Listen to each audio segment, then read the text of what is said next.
नमस्कार, मेरा नाम प्रांजलि श्रीवास्तव है और मैं एक एयरलाइन में एज अ कैबिन क्रू काम करती हूँ।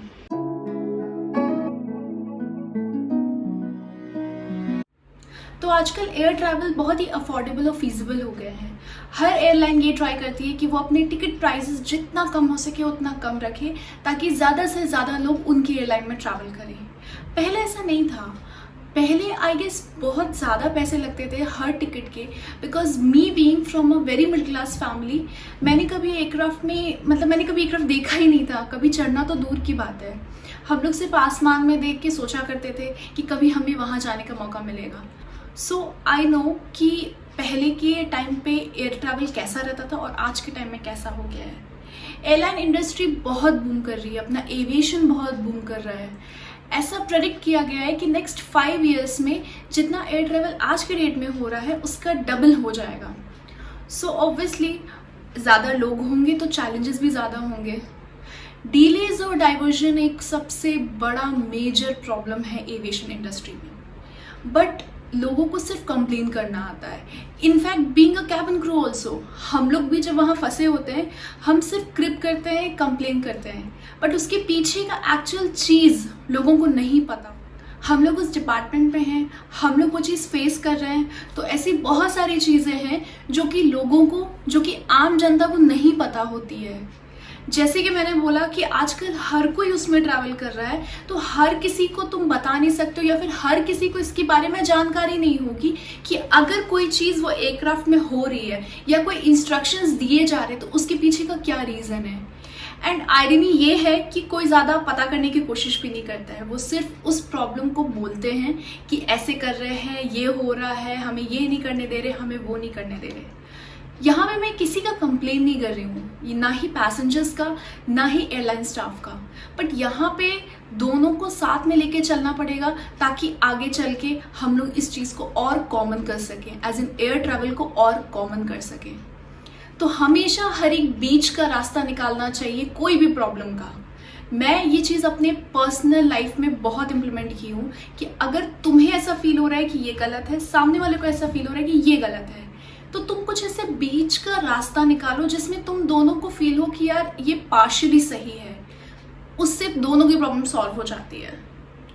सो आज मैं ऐसे 5 रीजंस आपके साथ करूंगी डिस्कस, जो कि एक्चुअल में रीजंस होते हैं फॉर डिलेज एंड डाइवर्जन्स। खैर, डाइवर्जन का टॉपिक मैं उतना ज़्यादा एम्फोसाइज नहीं करूंगी, बिकॉज अभी जो इशू चल रहा है that is very disrespecting towards airline staff. And being a part of that industry, मैं ये बिल्कुल बर्दाश्त नहीं कर सकती कि लोगों को पता ना हो कि एक्चुअल में रीजंस क्या होते हैं। तो पहला रीज़न होता है वेदर, जो कि सबको पता है। वेदर अगर कहीं ख़राब होता है तो लैंडिंग टेक ऑफ में बहुत प्रॉब्लम होती है। पर इसमें भी क्या रहता है कि लोगों को ऐसा फील होता है कि हमारे फ्रेंड की एयरक्राफ्ट लैंड हो गई, हमारी क्यों नहीं लैंड कर रही है, या फिर मेरे फ्रेंड की एयरक्राफ्ट टेक ऑफ हो गई पर हमारी क्यों नहीं कर रही है, हमारे पायलट को चलाने नहीं आता होगा। पर आपको रीज़न समझना पड़ेगा कि ये एक्चुअल में होता क्यों है। आपको लैंडिंग में उतनी विजिबिलिटी नहीं चाहिए होती है, बट टेक ऑफ में आपकी जो विजिबिलिटी होती है वो ज़्यादा रिक्वायर्ड होती है। ऐसे बहुत सारी कंडीशंस होते हैं जिनको देखते हुए ही पायलट टेक ऑफ करता है। और ये मत भूलो कि वहाँ सिर्फ तुम्हारी एयरक्राफ्ट नहीं खड़ी है। अगर वेदर खराब है तो 12 और एयरक्राफ्ट पीछे या आगे खड़ी होंगी जिनको टेक ऑफ या लैंड करना है। ये मत भूलो कि तुम अकेले नहीं वहाँ फंसे हो, और तुम्हें क्या पता कि तुम्हारा दोस्त किस एयरक्राफ्ट में बैठा है और उसकी प्रायोरिटी टेक ऑफ क्या है। So priority take off is basically कि जब तुम्हारा खराब होता है वेदर, तो ऐसे बहुत सारे एयरक्राफ्ट्स होते हैं जिनको ऑन होल्ड किया जाता है कि जब तक कि आपकी विजिबिलिटी इम्प्रूव नहीं होती है तब तक आप टेक ऑफ नहीं कर सकते। Plus at the same time I told you कि लैंडिंग में आपको कम विजिबिलिटी की ज़रूरत पड़ती है, बिकॉज एयरक्राफ्ट में ऐसे सिस्टम्स होते हैं जो कि उसको लैंड करवा देते हैं। बट टेक ऑफ में आपको ज़्यादा विजिबिलिटी चाहिए, बिकॉज रनवे पे आपको टेक ऑफ करना है। आप देखिए होगे, आप हर कोई एक्सपीरियंस किए होगे कि टेक ऑफ के टाइम बहुत दूर तक एयरक्राफ्ट चलती है। वो चलने के पहले उसको, जब उसको टेक ऑफ करना रहता है उसके पहले वो जो चलती है ना, वो उस चीज़ के लिए तुमको दिखना, पायलट बैठा है वो जब तक देखेगा नहीं तब तक वो लेके कहाँ जाएगा, कहाँ टर्न है, कहाँ क्या है, आपको कैसे पता चलेगा? आप लोग में से कितने लोग ड्राइवर्स होंगे जो कि कार चलाते होंगे, बाइक चलाते होंगे? अगर आपके सामने धुआं रहे, धुंध रहे, तो आप कैसे चलाओगे? आपके पास कोई ऑप्शन तो उस टाइम रहेगा नहीं, तो आप रुक जाओगे, राइट? अपनी सेफ्टी के लिए रुकोगे। तो अगर इतनी बड़ी एयरक्राफ्ट को टेक ऑफ कराना है या लैंड कराना है, आपको क्या लगता है कि उसको नहीं रुकना चाहिए? या जिसके ऊपर 180 लोगों की जिम्मेदारी है, क्या उसको नहीं रुकना चाहिए? ये सब चीज़ के बारे में सोचने वाली बात। दूसरा रीज़न है अनअवेलेबिलिटी ऑफ क्रू। इसके भी दो पार्ट्स होते हैं। एक पार्ट ये होता है कि हो सकता है उस क्रू का एफडीटीएल क्रॉस हो जाए, और दूसरा रीज़न ये हो सकता है कि उस फ्लाइट को ऑपरेट करने के लिए जो क्रू मेंबर हैं वो किसी और से फ्लाइट से आ रहे हों और वो फ्लाइट डिलेड हो गई हो। सो पहली चीज़ मैं बता रही हूँ एफडीटीएल। सो एफडीटीएल होता है फ्लाइट ड्यूटी टाइम लिमिट। तो वो एविएशन में पर्टिकुलर असाइंड है कि इससे ज़्यादा आप काम नहीं कर सकते हो, बिकॉज एक ह्यूमन बॉडी की जो टेंडेंसी है वो एक पर्टिकुलर आवर तक ही अच्छे से काम कर सकती है। फ्लाइट में भी तुमको अगर ऑपरेट कर रहे हो तो तुमको मेंटली प्रिपेयर रहना बहुत ज़्यादा ज़रूरी है। कोई भी इमरजेंसीज, कोई भी डिलेज, कुछ भी ऐसी चीज़ें कभी भी हो सकती हैं जिसके लिए तुमको यहाँ से मेंटली प्रिपेयर होना बहुत ज़्यादा ज़रूरी है, वरना तुम कुछ भी कर सकते हो, वरना तुमसे ऐसी गलतियाँ हो सकती हैं जिससे लोगों की जान जा सकती है। तो अगर तुम्हारी बॉडी फटीग हो रही है आफ्टर अ पर्टिकुलर आवर, तो आपको फ्लाइट में काम करने देने की इजाज़त ही नहीं रहती है। इसीलिए डीजीसीए ने पर्टिकुलरली असाइन किया है कि आप इतने घंटे तक काम कर सकते हो। सो इन जनरल हमारा जो घंटा रहता है वो 12 घंटा रहता है, पर वो एक्सीड होके हमारा 16 बहुत ईजिली पहुंच जाता है। तो हम लोग फिर भी 16 तक खींच तान के कर लेते हैं, ऑल्दो उस टाइम तक वैसी हालत नहीं होती है किसी की भी। बट क्या करें, जॉब है, आपको मेंटली प्रिपेयर रहना पड़ेगा। आपको वो 16 घंटे, आपकी हालत ख़राब हो रही है उसके बाद भी आपको पैसेंजर्स का सबका ध्यान रखना पड़ेगा। दूसरी चीज़ होती है अपकमिंग फ्लाइट डिलेज। तो अपकमिंग फ्लाइट डिलेज में क्या होता है कि आप जिस फ्लाइट में जाने वाले हो सकता है वो क्रू जब बेस पे पहुंचा हो तो किसी और फ्लाइट के लिए उसको पुल कर लिया गया हो और वो फ्लाइट फिर खाली रहेगी, फिर किसी और क्रू को ये फ्लाइट के लिए दिया जाएगा। वो क्रू हो सकता है किसी और फ्लाइट से आ रहा हो या फिर वो अपने घर से आ रहा हो, तो ऑब्वियसली उसको आने में टाइम लगेगा। बिकॉज ऐसा नहीं होता है कि आपको कॉल आया, आपको इस फ्लाइट के लिए जाना है और आप इमीडिएटली चले जाओगे, ऐसा नहीं होता है। आपको रेडी होना पड़ता है, आपको बैग पैक करना पड़ता है, आपको बहुत सारी चीज़ें करनी पड़ती है, फिर आपको बेस पे जाना पड़ता है, बेस में कुछ फॉर्मेलिटीज़ होती हैं वो करनी पड़ती है, उसके बाद आप एयरक्राफ्ट में आते हो। These things takes time. ऐसे कोई अपनी मर्जी से आराम से नहीं आता है। आप कभी भी किसी कैबिन क्रू को देखोगे नहीं जो कि आराम से आ रहा हो और टर्मिनल बिल्डिंग में आराम से घूम रहा हो। No, we don't like that. Even we want कि हम जितना जल्दी हो सके उतना जल्दी एयरक्राफ्ट में पहुंच के टेक ऑफ करा दें। अगर आप सोचते हो कि आपको आपके घर जाना है तो ये मत भूलो कि हमें भी अपने घर जाना रहता है, पायलट्स को भी अपने घर जाना रहता है, जो ग्राउंड स्टाफ हैं, जो ऑन ग्राउंड काम कर रहे हैं, उनको भी घर जाना है, उनको भी अपने सर पे कोई टेंशन, कोई डिलेज, कुछ नहीं लेना रहता है। और ये सिर्फ एविएशन इंडस्ट्री की बात बिल्कुल भी नहीं है, इन जनरल भी आप लोग किसी भी जॉब में रहोगे, कहीं पे भी रहोगे, आप कोई प्रॉब्लम नहीं चाहते हो, आप कभी ऐसा सिचुएशन नहीं चाहते हो कि आपका कोई काम रुका रहे, कोई भी जानबूझ के ये नहीं चाहेगा। तो ये होते हैं दो रीज़न। तीसरा रीज़न होता है टेक्निकल इश्यूज। तो ऐसा कई बार होता है कि एयरक्राफ्ट में कुछ प्रॉब्लम हो गई हो या कभी इंजन में प्रॉब्लम हो गई हो या इन फ्लाइट आपको कुछ पता चला हो कि कहीं से कुछ आवाज़ आ रही है या फिर किसी डोर से आवाज़ आ रही है या फिर कुछ भी हुआ हो, कोई टेक्निकल इश्यूज के कारण अगर एयरक्राफ्ट ऑन ग्राउंड होता है तो वो भी एक रीज़न होता है डिले का। हमारे इंजीनियर्स, पायलट्स जी जान लगा देते हैं कि अगर कुछ भी खराबी हो तो वो तुरंत से तुरंत ठीक करें, because it is a matter of safety of everybody's life.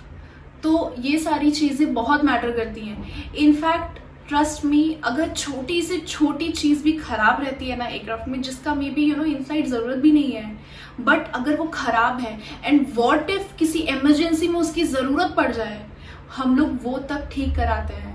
So aviation में हर एक एयरलाइन मेक्स श्योर कि तुम जब टेक ऑफ कर रहे हो उसके पहले वो सारी चीज़ें भी तुम्हारी प्रिपेयर्ड हों, जो कि हो सकता है इमरजेंसी के टाइम यूज करनी पड़ जाए।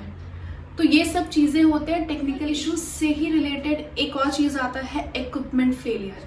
ये है अपना fourth reason for the delay. So equipment failure is basically कि आपके हो सकता है कॉकपिट में अगर आप बैठे हो और कोई भी ऐसी चीज, कोई भी ऐसा इंडिकेशन आपको मिल रहा हो कि ये ठीक नहीं चल रहा है या फिर कोई वार्निंग्स आपको मिल रही हो, आप उस टाइम होल्ड नहीं करोगे। आपको प्रायोरिटी लैंडिंग मिलेगी जो भी नियर बाई एयरपोर्ट होगा। अगर आप कहीं जा रहे हो, आपको ज़रूरी नहीं है कि वो पास में हो तो आपको वहाँ लैंड किया जाए। ऑब्वियसली सबका यही ट्राई रहता है कि अगर आप एक पर्टिकुलर स्टेशन से फॉर A to B अगर आप जा रहे हो और अगर बीच में ऐसा कोई एरिया है जो कि जब वो इंसिडेंट हुआ, जब आपको वो वार्निंग्स मिली है, उस टाइम के आसपास जो भी ऐसा एयरपोर्ट है जहाँ पे आप लैंड कर सकते हो, वहाँ पे प्रायोरिटी लैंडिंग की जाती है। तो उसके कारण भी आपका डिले हो सकता है। मैं मानती हूँ कि पैसेंजर्स अगर कहीं जा रहे हैं या फिर अगर उनको गुस्सा आ रहा है, उनका गुस्सा बिल्कुल जायज़ है, उनका गुस्सा कंप्लीटली जायज़ है। क्योंकि यार हो सकता है किसी को इमरजेंसी हो घर पे, हो सकता है किसी की मीटिंग्स हो सकता है कि कोई फंक्शन अटेंड करना हो, या फिर कोई अपनी फैमिली को छोड़ के कहीं आया है और जितना जल्दी हो सके उतना जल्दी उसको जाना है। बहुत सारे रीजंस हो सकते हैं। और अगर कोई इस चीज़ पे गुस्सा कर रहा है तो मैं उसको गलत नहीं बोलूँगी या ख़राब नहीं बोलूँगी, लेकिन ऑन ह्यूमैनिटेरियन ग्राउंड पे आप सोचो कि कोई जानबूझ के ऐसा नहीं करेगा। कोई जानबूझ के सुबह उठ के ये नहीं सोचेगा कि यार आज तो मुझे डिले कराना है या फिर आज मुझे कुछ और कराना है, ऐसा कोई सोचेगा नहीं। तो ऐसा नहीं होता है कि कोई जानबूझ के डिले कराए या फिर जानबूझ के कोई ऐसी हरकत करे कि आपका डिले हो जाए या फिर खुद की एयरक्राफ्ट को प्रायोरिटी ना दे। बिकॉज अल्टीमेटली जैसे आप अपनी कंपनी में जॉब करते हो, ये भी हमारी जॉब है और एज यू ऑल वॉन्ट कि तुम्हारा काम ऑन टाइम होता रहे और तुम्हारे बॉस तुमको कुछ ना बोले, सेम हमारे साथ होता है। इनफैक्ट अगर हमारा डिले हुआ है एयरक्राफ्ट का, उसका एक सॉलिड रीज़न होना चाहिए कि इतने टाइम पे डोर क्लोज क्यों नहीं हुआ है। तो इनफैक्ट अगर हमारा डोर क्लोज ऑन टाइम नहीं होता है तो हम पे क्वेश्चन किया जाता है कि आपका डोर क्लोज इतने टाइम पे क्यों नहीं हुआ। सो हर फ्लाइट का एक टाइम होता है कि इतने बजे उसका डोर क्लोज होना है और इतने बजे उसका टेक ऑफ होना है। सो टेक ऑफ की टाइम फ्लक्चुएट कर सकते हैं बिकॉज वो ATC पे करता है depend, but door close is in our hands. जितने सिक्योरिटी स्टाफ है, ऑन ग्राउंड स्टाफ हैं जो वहाँ पे पैसेंजर्स को लेके आते हैं, बोर्ड कराते हैं, और हम जो कि डोर क्लोज, सारी चीज़ें हम पे डिपेंड करती हैं कि डोर क्लोज कैसे होगा और कितने टाइम पे होगा। तो ये हमारी कोशिश रहती है कि जितना जल्दी हो सके उतना डोर क्लोज हो जाए, बिकॉज अगर वो नहीं होता है तो वो हम पे क्वेश्चन किया जाता है कि इतने टाइम पे डोर क्लोज क्यों नहीं हुआ। एंड उसके लिए भी you need a solid reason कि आपका क्यों नहीं डोर क्लोज हुआ। तो ऐसा नहीं हो सकता है कि आपका अगर डिले हो गया है फ्लाइट तो आप फ्लाइट से डीबोर्ड हो सकते हो, बिकॉज बहुत सारे सिक्योरिटी रीजंस होते हैं जिसमें कि आपको अगर आप उतरते भी हो तो आपको टर्मिनल बिल्डिंग में ही रखा जाएगा। आपको तब तक वापस जाने नहीं दिया जाएगा जब तक वो पर्टिकुलर एयरक्राफ्ट अपने डेस्टिनेशन में लैंड ना कर जाए सेफली। तो बहुत सारी ऐसी चीज़ें होती हैं, बहुत सारे ऐसे रीजंस होते हैं जहाँ पे पैसेंजर्स को पता नहीं रहता है, बट एक्चुअली में अगर वो ऐसा करते हैं तो ये सारी चीज़ें हो सकती हैं। So without knowing the consequences passengers बहुत सारी ऐसे गलतियाँ कर देते हैं। एंड हम लोग जब बताने की कोशिश करते हैं तो ठीक है, अब उनकी अपनी चीज़ें हैं, वो चिल्ला देते हैं, वो अपना अग्रेशन कहाँ निकालेंगे।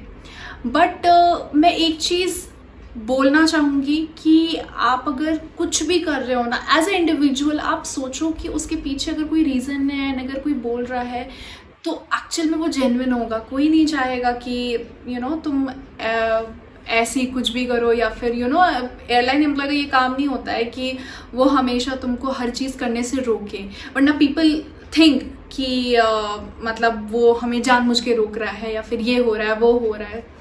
बट आप ये समझो कि अगर आप एयरक्राफ्ट में बैठे हो और अगर उसकी प्रायोरिटी आ गई, अगर डोर क्लोज हो गया है और उसकी प्रायोरिटी मान के चलो अगर 1 घंटे के बाद आएगी, तो आप ये सोचो कि अगर वो डोर ओपन रहेगा उसके बाद तो उस एयरक्राफ्ट की प्रायोरिटी 2 घंटे बाद आएगी। क्योंकि अगर एक बार डोर ओपन हो गया फिर उसकी प्रोसीजर होते हैं कि फिर वो क्लोज होगा, देन तुम्हारे आगे जितने एयरक्राफ्ट टैक्सी करे उसके बाद तुम्हारा नंबर आएगा। तो आप अगर बीच में ऑलरेडी आधे रास्ते पे हो ना, तो वापस घूम के आना, बे पे डोर ओपन करना, इसमें आपको ही डिले होगा। तो मेरे ये वीडियो बनाने का सबसे बड़ा मोटिव ये था, एंड बहुत बड़ा रिक्वेस्ट भी यही था कि सारे लोगों को, वहाँ पे जितने भी लोग हैं जो भी मेरा वीडियो देख रहे हैं, सबसे एक हम्बल रिक्वेस्ट है कि आप थोड़ा सा पोलाइट रहा करो विथ ऑल अदर एम्प्लॉयज़। मैं सिर्फ एयरलाइन की बात नहीं कर रही हूँ, मैं इन जनरल किसी उस इंसान की बात कर रही हूँ जो आपको आपके घर तक छोड़ता है, क्योंकि बहुत सारी ऐसी प्रॉब्लम्स फेस करके होता है और कोई भी इंसान ये नहीं चाहेगा कि सामने वाले को तकलीफ दे अनटिल अनलेस उसका कोई दुश्मनी हो। एंड मैं कैबिन क्रू हूँ, मैंने बहुत सारे ऐसी चीज़ें फेस की है, बहुत सारी ऐसी चीज़ें देखी हैं। तो ट्रस्ट मी, हम लोग every day more than 1000 people से मिलते हैं, न्यू पीपल जिनको तुम शायद कभी वापस देखोगे भी नहीं। तो हमारी ऐसी किसी से दुश्मनी नहीं होती है, हम सिर्फ अपने रूल्स के अकॉर्डिंगली काम करते हैं और वी रियली एक्सपेक्ट कि आपकी सेफ्टी के लिए जो भी चीज़ें हो सके हम वो सारी चीज़ें करें। ये वीडियो मेरे लिए बनाना बहुत ज़्यादा ज़रूरी था, क्योंकि जब ये इंसिडेंट हुआ तो उसी टाइम मेरे भी फ़्लाइट में ऐसा कोई इंसिडेंट हुआ था जो कि मैं अभी नहीं अगले वीडियो में डिस्कस करूँगी। सो मैं ये रियली चाहती थी कि एटलीस्ट अगर मैं हूँ तो मैं अपने लोगों को ये बात ज़रूर बताऊँ, एक कैबिन क्रू का पॉइंट ऑफ व्यू ज़रूर बताऊँ कि एक्चुअल में क्या होता है क्या नहीं होता है। So thank you so much for watching my video. नमस्कार, जय हिंद।